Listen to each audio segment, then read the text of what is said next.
चलिए आज हम लोगों को क्या पढ़ना है, एक चैप्टर फिनिश हुआ आपका। इसके पहले आप लोगों ने क्या पढ़ा था? ब्रेन कंप्लीट कर लिया ना। आज हम लोगों को पढ़ना है रिप्रोडक्शन यानी जनन। देखिए जनन में सबसे पहले आपको ये पता होना चाहिए कि जनन कहते किसे हैं ना।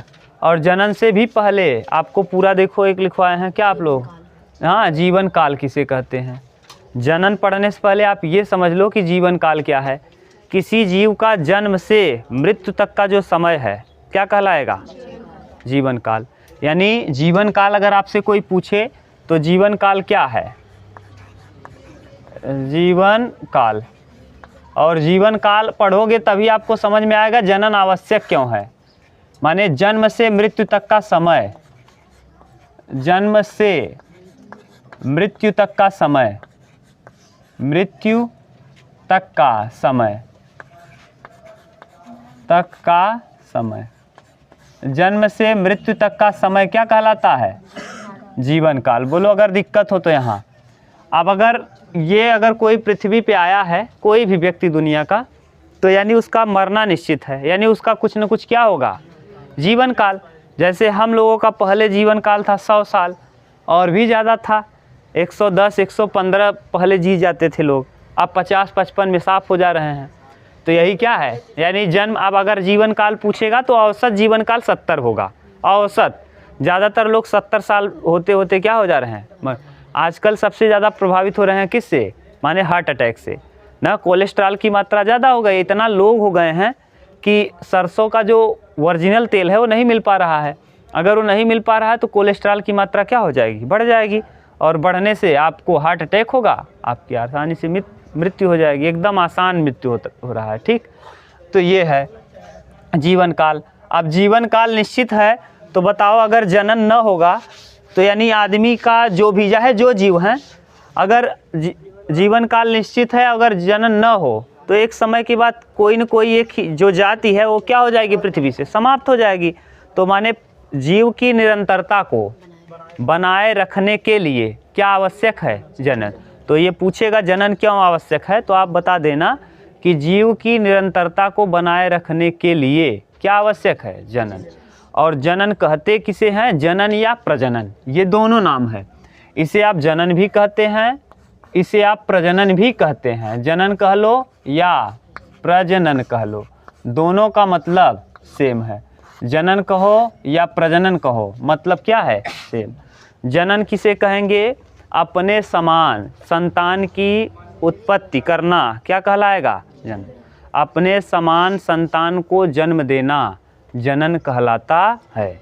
अपने समान, देखा, अपने समान जीव को जन्म देना, अपने समान जीव को क्या करना? जन्म देना। जन्म देना क्या कहलाता है भैया? जनन कहलाता है।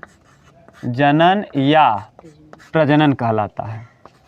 जनन या प्रजनन कहलाता है।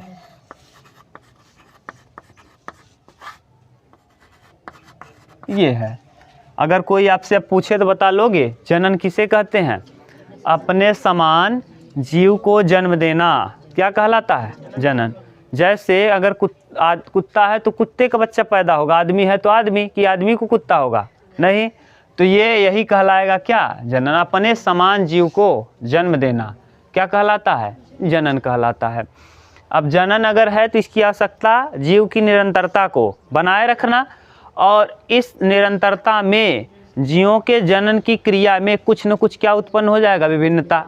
जैसे हम लोगों के माता पिता थे, वे थोड़ा सा, अब देखो अब की पीढ़ी जो आ रही है धीरे धीरे स्मार्टनेस की ओर जा रही है। पहले वाला पीढ़ी अगर चिंपैंजी, हम लोगों का रामापिथेकस देख लोगे, जो हम लोग बंदर से पैदा हुए हैं, बंदर हम लोगों का क्या था? आदि पूर्वज।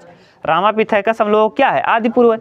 तो उसको देखोगे तो उसका मुख इधर था, ये ऐसे उभरा हुआ था, यानी धीरे धीरे हम लोगों में म्यूटेशन हुआ। म्यूटेशन माने परिवर्तन हुआ। अब परिवर्तन होते होते होते होते आज हम लोग थोड़ा सा स्मार्ट दिखने लगे। आने वाली पीढ़ियाँ और स्मार्ट दिखेंगी, तो धीरे धीरे स्मार्टनेस आता जाएगा। यही क्या कहलाता है? विभिन्नता। यानी आकारिकी और शारीरिकी में परिवर्तन ही क्या कहलाता है? विभिन्नता। यानी विभिन्नता किसे कहेंगे? विभिन्नता, विभिन्नताएं। तो आकारिकी और और शारीरिकी परिवर्तन को, आकारिकी व शारीरिकी परिवर्तन को क्या कहते हैं? परिवर्तन को ही विभिन्नता कहते हैं। और परिवर्तन को विभिन्नता कहते हैं, विभिन्नता कहते हैं। अब बताओ, आकारिकी और शारीरिकी परिवर्तन को क्या आप कहोगे? विभिन्नता। आकार और शरीर में परिवर्तन, जैसे विभिन्नता दो प्रकार से हो सकता है। कितने प्रकार से? इसके अगर प्रकार पूछेगा तो विभिन्नता दो प्रकार से आएगा। एक उपार्जित होता है, एक कैसा? उपार्जित, और एक वंशागत। उपार्जित और दूसरा वंशागत और उपार्जित। अब देखो दोनों का मतलब समझो। अब पहले आप विभिन्नता समझ गए कि नहीं समझो तो फिर से बता दें। यानी आकार और शरीर में परिवर्तन को ही विभिन्नता। हम लोगों के हो सकता है आप लोगों के माता पिता छोटे रहे हों और आपकी लंबाई बढ़ गई हो सकता है आपके माता पिता बड़े हों और आपकी लंबाई घट गई हो, है कि नहीं? हो सकता है आपके माता और पिता दोनों गोरे हों, आप कैसे हो गए हों? काले। हो सकता है आपकी माँ और पिता में कोई एक गोरा एक काला हो, तब काला हो गए तो कोई बात नहीं। हो सकता है माता पिता दोनों काले हैं, उसके बावजूद आप क्या हो गए? गोरे।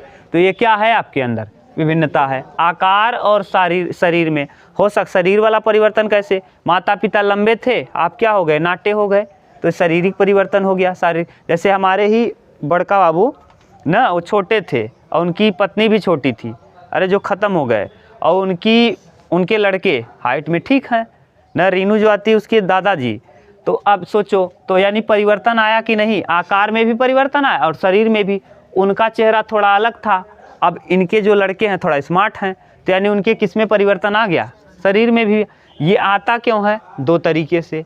एक तो वंशागति किसे कहेंगे? जैसे पिता का अगर बाल झड़ रहा है तो लड़के का भी 90% उम्मीद है क्या होगा?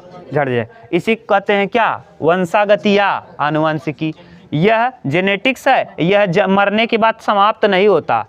पिता का गुण पुत्र को मिलेगा, पुत्र वाला उसके पुत्र को, उसके पुत्र वाला उसके पुत्र को। लेकिन उपार्जित जो है यह मिलता है और जन्म के साथ ही, मृत्यु के साथ ही समाप्त हो जाता। यानी यह वंशागत नहीं है, मृत्यु के साथ क्या हो जाएगा? समाप्त। यह परिवर्तन आएगा कैसे? या तो प्रकाश की वजह से, या तो ताप की वजह से, या तो जल की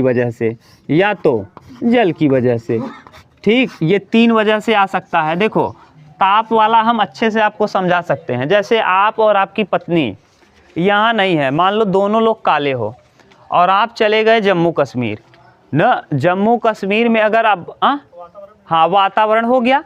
वातावरण यानी क्या बदल गया? ताप। यहाँ का ताप, उत्तर भारत का जो ताप है वो क्या है? थोड़ा सा हॉट है।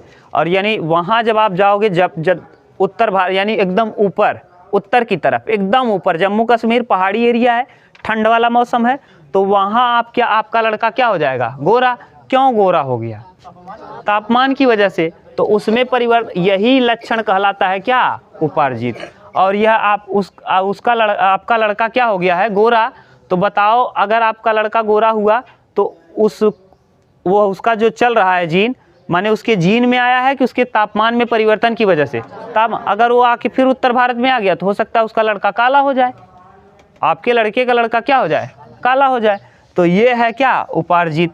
उपार्जित माने आप अपने आप अर्जित कर लेते हैं वातावरण में रहकर। जैसे हम ही लोग हैं, अभी कुछ दिनों तक मुंबई रह लें, जहाँ थोड़ा सा माने एरिया से बाहर आप ज़्यादा धूप से कनेक्ट नहीं होते, तो थोड़ा बहुत क्या और गोरा हो जाओगे और स्मार्टनेस आ जाएगा। आप लोग देखते होंगे, शहर से आपके पिता उता आते होंगे काम करके, तो देखेंगे कि थोड़ा सा क्या रहेगा उनका चेहरा?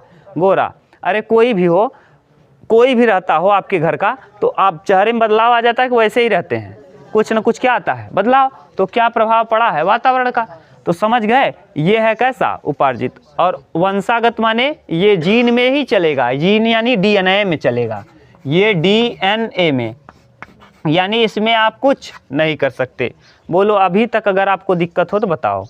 यहाँ आपने देख लिया जीवन काल क्या है, माने जन्म से मृत्यु तक का समय जीवन काल कहलाएगा। अपने समान जीव को जन्म देना ही जनन या प्रजनन कहलाता है। और जनन की क्रिया में जो जो अंग भाग लेगा उसे जनन तंत्र कहेंगे। जनन तंत्र किसे कहेंगे?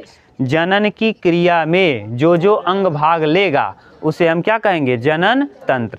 जैसे अब हम लोगों में शिश्न भाग लेगा, पुरुष में अभी आप लोग आगे पढ़ोगे, और महिला में ओवम ना, तो वहाँ वजाइना, ठीक। तो इस तरीके से जनन की क्रिया में वो मिल के क्या हो जाएगा? जनन तंत्र।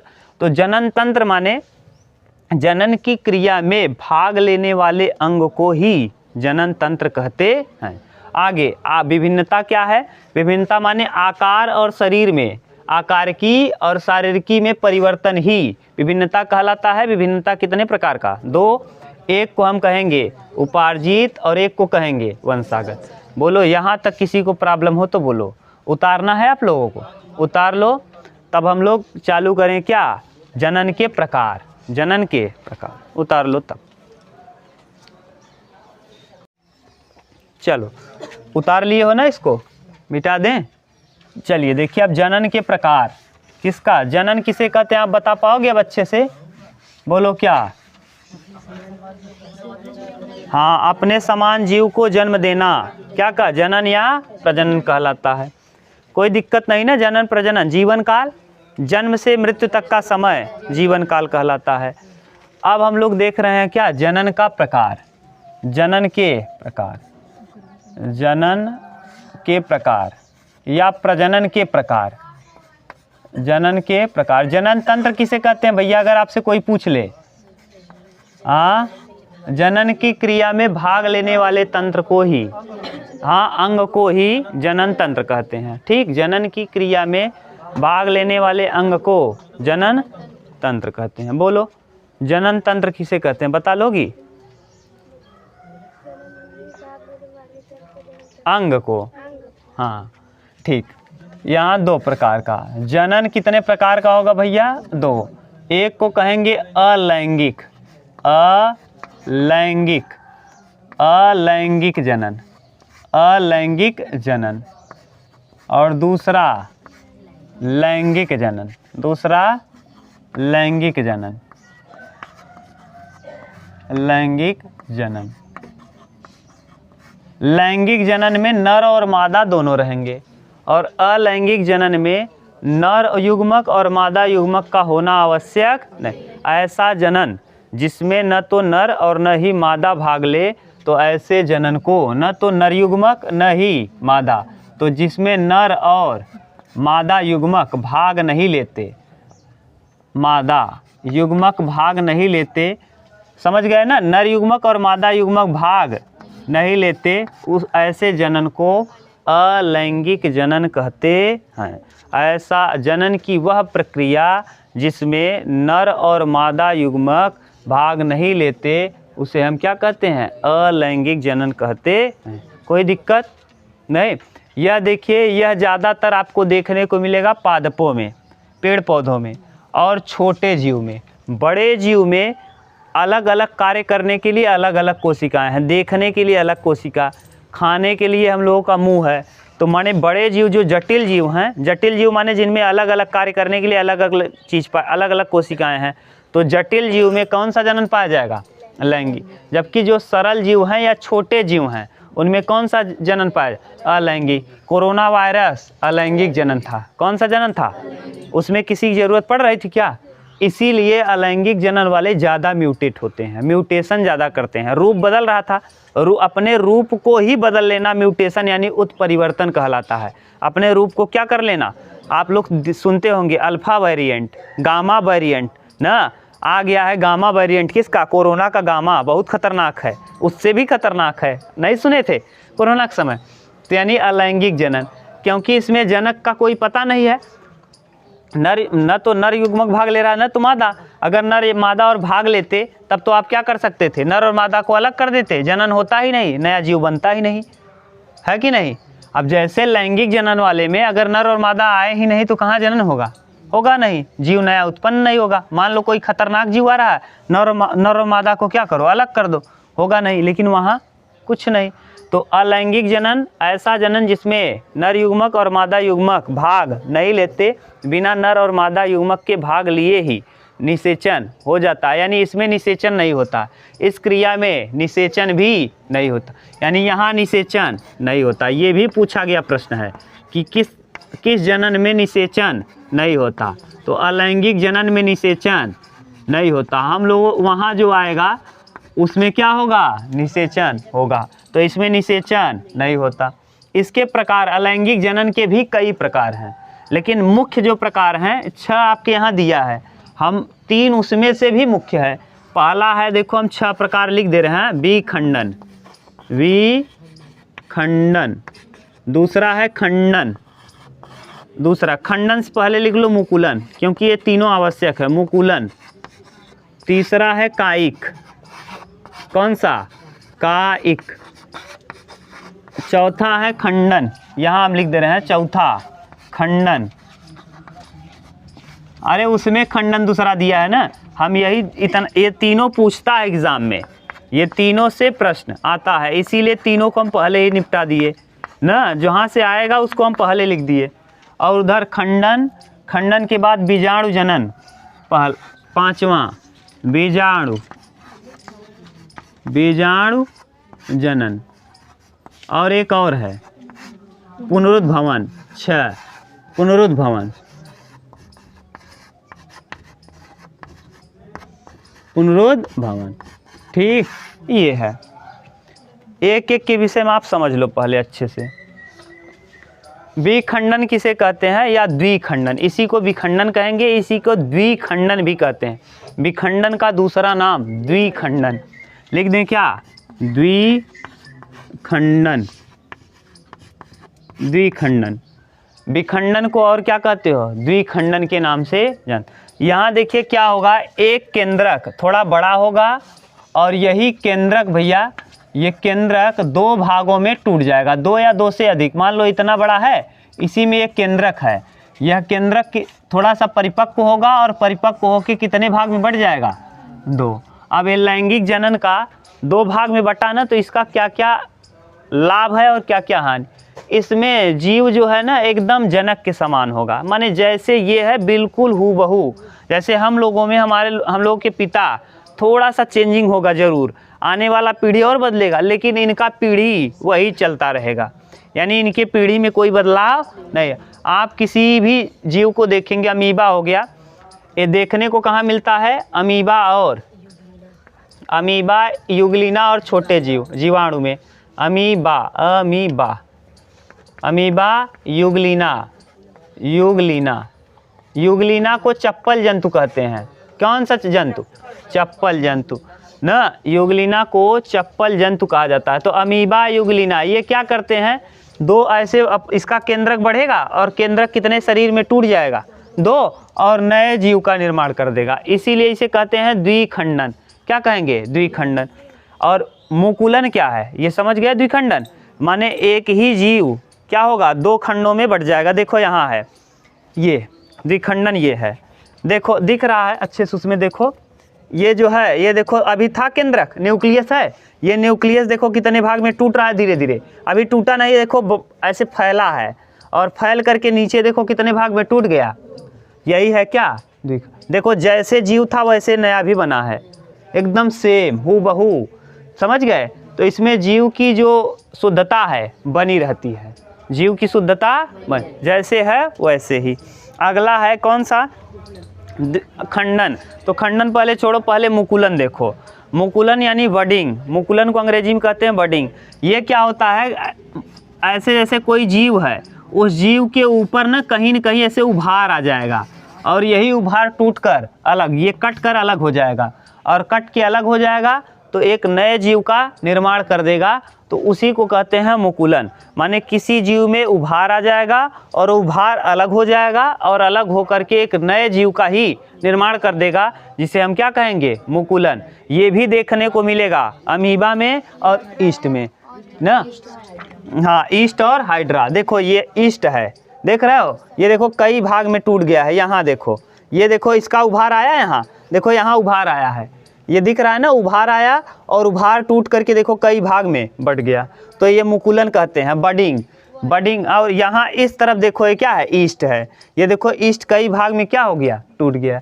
यानी कुछ नहीं, इनमें ये जो जीव रहेगा इस पे थोड़ा सा कहीं न कहीं कोने पे क्या आएगा, उभार, वह उभार ही अलग हो जाएगा और उभार अलग होकर के नए जीव का निर्माण कर देगा, जिस प्रक्रिया को हम क्या कहेंगे, मुकुलन। क्या कहते हो, मुकुलन। अब बताओ कहीं दिक्कत हो तो। मुकुलन और विखंडन समझ गए, मुकुलन भी समझ में आ गया, विखंडन भी। विखंडन माने टूट जाना, विखंडन माने टूट, किसका टूटना, केंद्रक का। और मुकुलन में क्या होगा, मुकुलन में जो जीव है उसके ऊपर उभार आएगा और उभार से वही उभार कट कर अलग हो जाएगा, जिससे नए जीव का निर्माण हो जाएगा।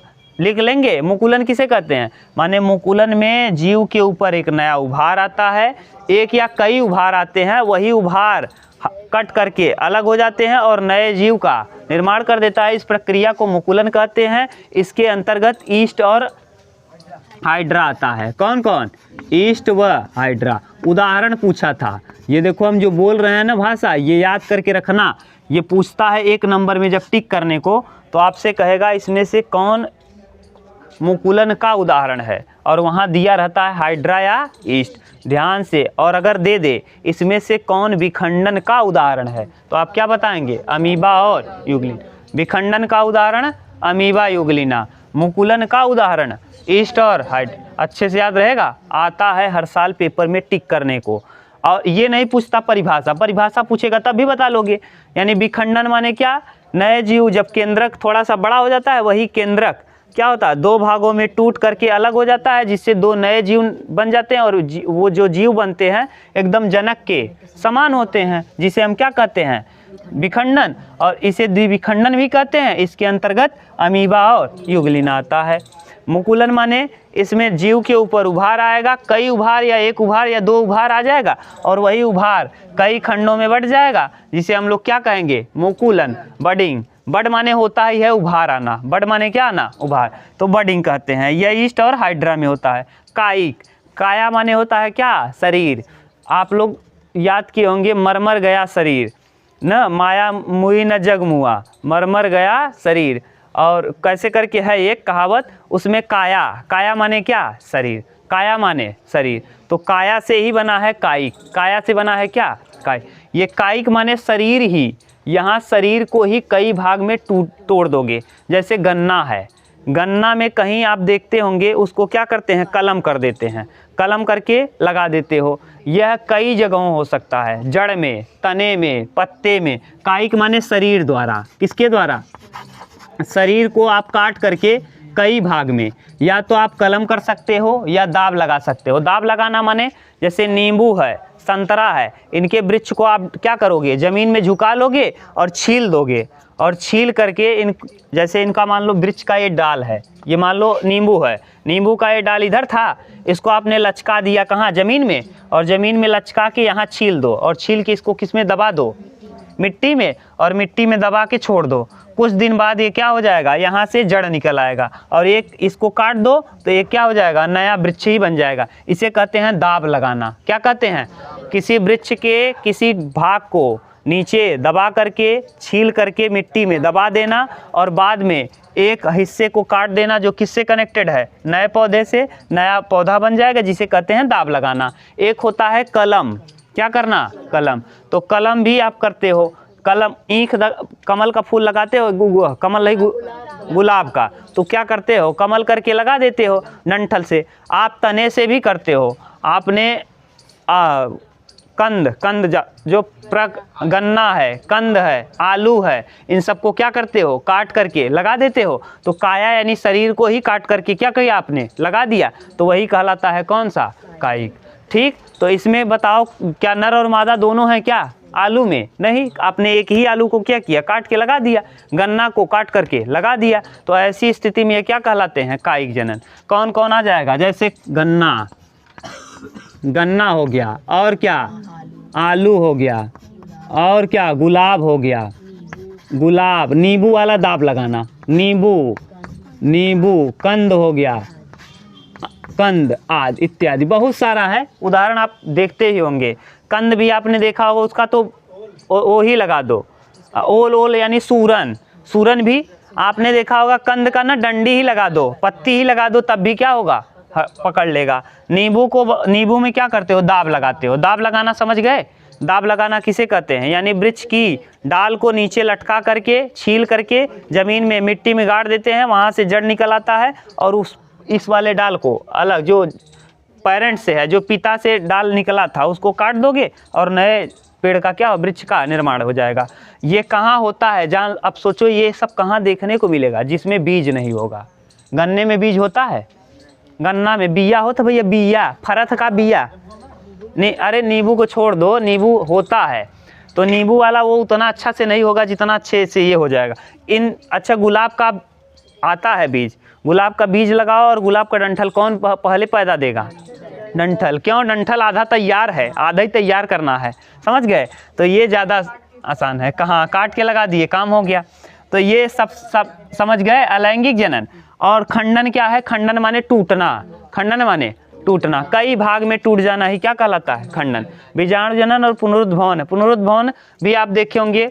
छिपकली को आपने देखा है, टच करो तो अपनी पुछिया क्या करती है, गिरा देती है ना अपनी प्रतिक्रिया को, तो ये पुनरुद्भवन के अंतर्गत ही आता है। तो ये सब आप देख लो। अब हम लोग पढ़ रहे हैं क्या, जनन, इतना उतारो तब। चलो देखो ये हो गया ना। अब हम लोग देख रहे हैं क्या, लैंगिक जनन। ठीक, लैंगिक जनन, चाक दो जी इधर। जनन कितने प्रकार का, दो, लैंगिक और अलैंगिक आपने देख लिया।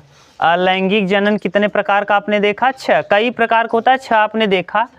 विखंडन देखा, विखंडन को द्विविखंडन भी कहते हैं। इसमें केंद्रक टूट करके 2 भागों में अलग अलग हो जाता है। यह अमीबा और युगलिना में देखने को मिलता है। इसके बाद मुकुलन देखा, यानी पौधे के ऊपर क्या किसी भी पादप या जीव में उभार आएगा, वही उभार 2 या 3 भागों में टूट जाएगा और टूट करके नए नए जीव का निर्माण कर देगा, जिसे बडिंग या मुकुलन कहते हैं। इसके अंतर्गत कौन कौन आता है, ईस्ट और हाइड्रा, ईस्ट और हाइड्रा। इसके बाद आप लोगों ने देखा तीसरा कायिक। कायिक जनन या तो जड़ द्वारा होगा, या तो पत्ती द्वारा, या तो तने द्वारा। जड़ द्वारा आप जानते ही हैं, जड़ में जैसे नीचे जड़ को काट करके आप लगा दो तो उससे हो जाए, जैसे पुदीना है, पुदीना का लगाई जाता है, जड़ ही लगाया जाता है, डाल ही लगाया जाता है। कंद है ना, ये सब क्या, जड़ द्वारा। तना जैसे आलू है, आलू क्या लगाते हो, तना, आलू एक तना है। नोड और इंटरनोड जिसमें पाया जाए उसे क्या कहते हो, तना। आप लोगों को पढ़ाए हैं अलग से पढ़ा दिए हैं, पादप अलग ही है। पूरा 22 या 24 वीडियो होगा, पूरा एक तरफ से देखो आप अच्छे से। इसके बाद तना हो गया, तना के बाद पत्तियां भी कई ना, अभी है नहीं, पत्तियों में भी ना ऐसे निकल आता है अलग से एक वृक्ष ही। हाँ, अरे कई वृक्ष में ऐसे पत्ती मोटी सी रहेगी, ये मांसल हो जाएगी और इसी के ऊपर एक और बढ़िया से पेड़ की तरह निकल आता है ना, तुम्हारे यहाँ है, लाओ तो दिखा देते, आज नहीं लाया नहीं। हाँ, उसी में निकल आता है। तो ये है, समझ गए, तो पत्तियों द्वारा। अब दाब लगाना और कमल, आप जानते हैं कलम करना कि कमल करना, कलम करना। जैसे गन्ना है, गुलाब है, कलम कर देते हो। और दाब लगाना माने नीचे डाल को लटका करके जमीन में छील करके गाड़ दो, बाद में जब उसमें जड़ निकल आए तो पेरेंट से उसको काट दो, ठीक, तो बन जाएगा। ये हुआ। अब लैंगिक जनन देखो, लैंगिक जनन, लैंगिक जनन, लैंगिक जनन, ध्यान से सुनना, या इसे सेक्सुअल रिप्रोडक्शन कहते हैं, सेक्सुअल रिप्रोडक्शन, रिप्रोडक्शन, ठीक। लैंगिक जनन, जनन की वह प्रक्रिया जिसमें विपरीत लिंगी भाग लेते हैं, या जनन की वह विधि या वह प्रक्रिया जिसमें नर और मादा भाग लेते हैं, उसे हम क्या कहते हैं, लैंगिक जनन। या जनन की, समझ लो, जनन की वह प्रक्रिया जिसके अंतर्गत नर और मादा युग्मक अलग अलग भाग लेते हैं, उन्हें हम क्या कहते हैं, लैंगिक। नर जनन तंत्र अलग रहेगा, मादा जनन तंत्र अलग रहेगा, ये दोनों भाग लेंगे, तो इस प्रक्रिया को हम कहते हैं क्या, लैंगिक जनन। जनन की वह विधि, जनन की वह प्रक्रिया, जनन की वह प्रक्रिया, वह प्रक्रिया जिसमें विपरीत लिंगी भाग लेते हैं, विपरीत लिंगी भाग लेते हैं, लिंगी भाग लेते हैं, उन्हें हम क्या कहते हैं, भाग लेते हैं, उसे लैंगिक जनन कहते हैं, उसे लैंगिक जनन कहते हैं। अब आप बता लोगे लैंगिक जनन मतलब नर अलग रहेगा, मादा अलग, नर और मादा भाग लेंगे तो उसे हम क्या कहेंगे, लैंगिक। जनन की वह विधि जिसमें नर और मादा युग्मक भाग लेते हैं उसे हम लैंगिक जनन कहते हैं। या जब विपरीत लिंगी माने क्या, नर अलग मादा अलग।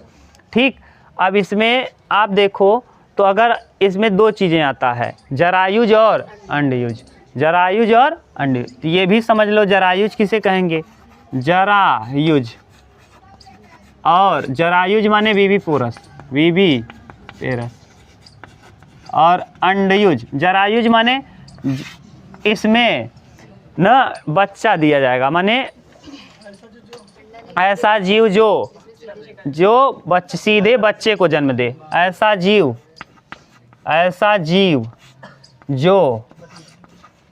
जो सीधे बच्चे को जन्म दे, सीधे बच्चे को जन्म दे, उसे क्या कहेंगे, बच्चे को जन्म दे, उसे हम कहते हैं जरायुज। इसमें कौन कौन आ जाएगा, मानव हो गया।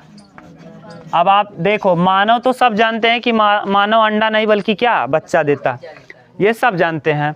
अब मानव के अलावा चमगादड़ भी सब जानते हैं, चमगादड़ पक्षी होते हुए भी, गादड़ न, चमगादड़ पक्षी होते हुए भी क्या देता है, बच्चा। इसके कान होते हैं, ज़्यादातर ये भी बता देते हैं लोग कि जिसके पास कान हो, स्तन भी होगा तभी, अब जिसके पास कान हो क्या देगा, बच्चा। तो ये चमगादड़। दो और पक्षियां हैं, एक किडना और बतख चोच, ये खूब प्रश्न पूछता है। एक किडना और बतख चोच, बतख चोच, ये एक किडना और बतख चोच, ये भी भैया क्या देते हैं, बच्चे, ये भी क्या देते हैं, बच्चे। तो जो बच्चे दें, जो जीव सीधे बच्चे को जन्म देते हैं उसे हम क्या कहते हैं, समझ गए, जरायुज। हाँ सही कह रहा है ना, ये भी बच्चे को जन्म देता है। और इसका हार्ट मानव की तरह पूरा फंक्शन, याद करो वेल का हम लोग हार्ट पढ़ाए थे, सबसे बड़ा हार्ट किसका होता है, वेल का। ठीक, अगला अंडयुज, अंडयुज को क्या कहेंगे, ओवी पेरस, माने ऐसे जीव जो पहले अंडा दें और फिर अंडे से क्या हो, बच्चा। तो यानी अंडा के बाद बन जाएगा क्या, बच्चा, यानी सेवक पड़े न। उसी, अब मुर्गी को आपने देखा होगा, अंडा दे देती है, फिर उसी के ऊपर, अंडे के ऊपर बैठ के उसको हीट देती है और फिर उसी में से चूजा निकलता है न। तो अंडा दे, अगर ऐसा जीव जो सीधे बच्चे को जन्म न दे करके बल्कि अंडा दे और फिर उस अंडे से बच्चा हो, तो उसे हम क्या कहते हैं, अंडयुज कहते हैं। समझ गए, अंडयुज। तो अब जनन आप माने लैंगिक जनन किसे कहेंगे, जनन की वह प्रक्रिया जिसमें नर और विपरीत लिंगी भाग लेते हैं, डायरेक्ट ऐसे बोलो, विपरीत लिंगी भाग लेते हैं, उसे हम क्या कहते हैं, लैंगिक जनन। और इसके पहले अलैंगिक जनन जो था वो कैसा विभाजन था, समसूत्री। अलैंगिक जनन समसूत्री विभाजन, और ये जो लैंगिक जनन होता अर्ध समसूत्री विभाजन, अर्ध समसूत्री विभाजन। अब आपको अर्ध समसूत्री विभाजन क्या है ये समझना है, तो इसको आप उतारो तब हम बताना चालू करते हैं। अर्ध समसूत्री विभाजन मिटा दें,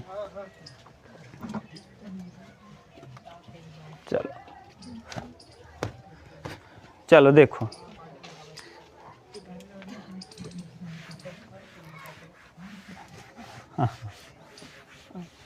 देखो अब यहाँ एक होगा मेल, एक कौन, मेल और फीमेल,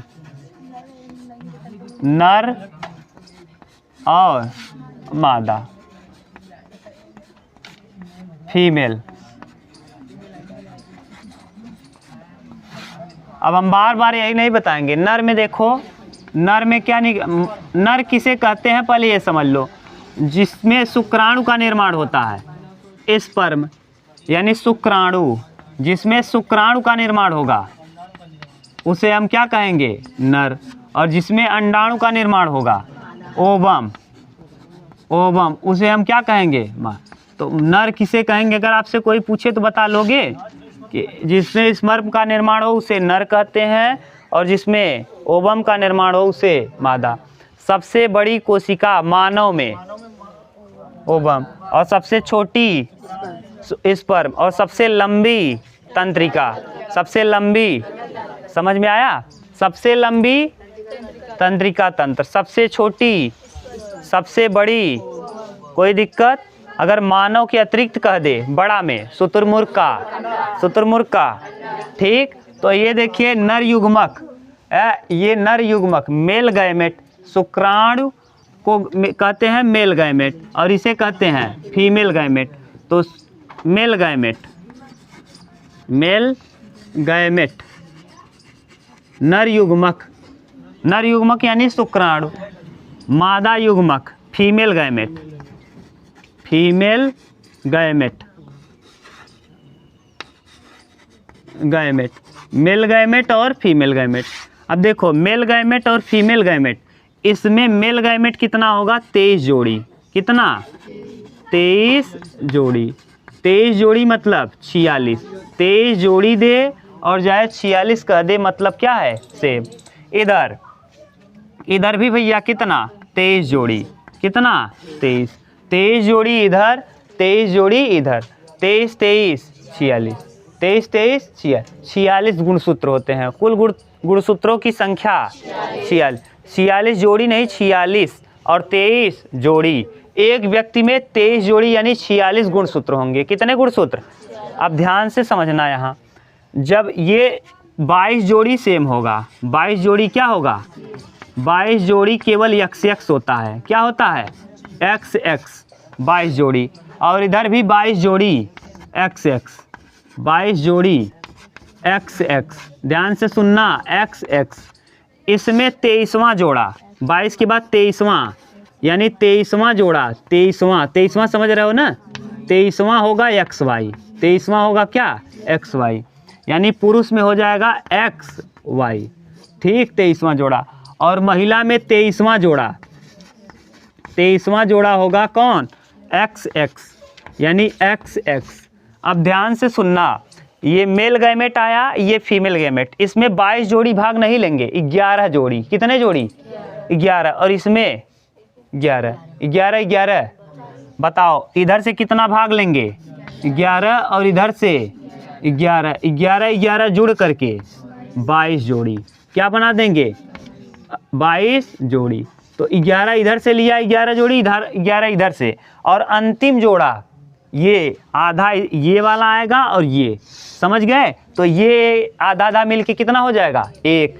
अगर देखो, अगर ये X से X टकराया, इधर हम बना रहे हैं, XY है और इधर क्या है, XX, अगर X से X टकराया तो XX बनेगा, XX यानी लड़की, XX यानी, अगर X से फिर टकराया तो XX यानी, अगर XY से टकराया तो XY यानी क्या, लड़का, और अगर Y X से टकराया तब भी XY। देख लो, XY XY XY XY, ये किस में होता है, नर में, ये किस में होता है, मादा में। यानी लड़का होगा कब, यानी Y मतलब लड़का और X मतलब लड़की, लड़की। अब बताओ, अब ध्यान से सुनना भैया जो बता रहे हैं, यानी लड़का होने के लिए जिम्मेदार कौन है, पुरुष की महिला, पुरुष, और दोषी किसको ठहराया जाता है, महिला। समझ लो, ये हमारे समाज की सच्चाई है। कि माने दोषी है लड़का, अगर किसी को लड़की हो रही है तो औरत की गलती नहीं है, बल्कि गलती पुरुष में है। उसके पास 23वां जोड़ा जो एक्स वाई है, वाई डैमेज है। वाई क्या है? कभी कभी ये इलाज से सही हो जाता है और कभी कभी ये इलाज से भी सही नहीं होता, तो उसको क्या होगा, लड़की ही होगी, चाहे जो कर लो। और आदमी कहते हाँ का बच्ची पैदा हो लगा तो के देथिन, गलत देथन, समझ? हाँ नहीं तो आजकल सिस्टम आया होगा, बेवकूफ़ नहीं है, देख लो समझ लो। अब बताओ यहीं 23वां जोड़ा है, निर्भर कौन है? ये तो गलत ठहराने। ऐसे देखोगे एक शायर ने ये भी तो कह दिया कि मर्दाना कमजोरी से भरे हैं शहर की दीवारें और लोग कहते हैं औरत कमज़ोर होती है। ना लिखा रहा, नीम हकीम खतरे जान न, मर्दाना कमजोरी, ये कमजोरी वो कमजोरी दूर करें, ये खाएं वो खाएं, है कि नहीं? किससे भरा है? पुरुष में सेक्सुअल कमजोरी के लिए यहाँ आए, यहाँ बैद्यनाथ मिलते हैं, वहाँ बैद्यनाथ। तो मर्दाना कमजोरी से भरी है शहर की सारी दीवारें, लोग कहते हैं कि महिला कमज़ोर है कि नहीं? तो यहाँ समझ लो 22 जोड़े में 11 जोड़ी इधर आया, 11 जोड़ी ये आया, आधा ही आ रहा है कि पूरा पूरा? आधा माने अर्ध, अर्ध और सम माने बराबर बराबर, अर्ध माने आधा। 22 में देखो कितना आ रहा है, 11, और इधर से तो आधा आधा हुआ, तो इसे अर्ध। सम माने बराबर बराबर, सूत्री विभाजन, अर्ध सम सूत्री। तो 22 जोड़े में तो कोई दिक्कत नहीं है, 22 जोड़ा इसका भी XX होता है, 22 जोड़ा इसका भी XX होता है। 23वां जोड़ा पुरुष का XY और महिला का। अब यहाँ देखो 50% उम्मीद है क्या हो, लड़की, और 50% उम्मीद है क्या होगा, लड़का। लेकिन डिपेंडेंट किसके ऊपर है? पिता के ऊपर। पिता का अगर क्रोमोसोम तगड़ा रहेगा Y तो उसको लड़का ही सब होगा, अगर तगड़ा उसका रहेगा X तो उसको लड़की ही होगी। अगर दोनों सक्रिय हैं तो लड़का और लड़की का कंडीशन बराबर, हाँ 50-50, एक बार लड़की एक बार लड़का। ये आपने देखा भी होगा, किसी को पहला लड़की हुई पहली, बाद में क्या हो गया, लड़का। किसी को आपने देखा होगा कि लड़की ही लड़की हो रही है, ठीक। तो ये सब समझ लो क्या है, पूरा समझ में आया। अब देखो ये मेल गैमेट, माने मेल गैमेट और फीमेल गैमेट मिला तो निषेचन हो जाएगा न, और यही निषेचन हो करके जाइगोट यानी युग्मनज बनाएगा। मेल युग्मक माने नर युग्मक, मादा युग्मक आपस में टकराएंगे, फर्टिलाइजेशन कर लेंगे, जिसे निषेचन कहोगे, और निषेचन के फलस्वरूप जो बनेगा उसे हम कहेंगे युग्मनज। युग्मक, नर युग्मक मादा युग्मक मिला, क्या हुआ, निषेचन, और निषेचन के बाद किसका निर्माण हो जाएगा, युग्मनज, और युग्मनज के बाद भ्रूण, और भ्रूण के बाद फिर शिशु यानी पेट में, ठीक। ये उतारो, तब हम उसको बता रहे हैं कैसे कैसे क्या निर्माण होगा।